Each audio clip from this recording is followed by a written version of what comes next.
চৈত্র মাস পড়ে গেছে, চারিদিকে এখন শুধু রসুন তোলার ঢল নেমে যাবে। দেখুন,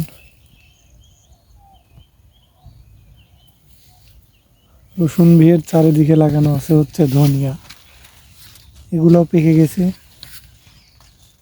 আবার রসুনও পেকে গেছে।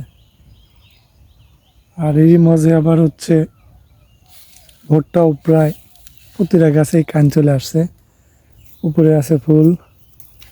প্রতিটা ভুট্টার আঘাত থেকে দেখুন এই যে চুলগুলো বেরিয়ে আসে। যখন ভুট্টা পরিপূর্ণ পুক্ত হয়ে যায় তখন এটা আবার নাই হয়ে যায়। আমরা ছোটবেলায় কত এগুলা দিয়ে দাড়ি বানিয়ে খেলছি।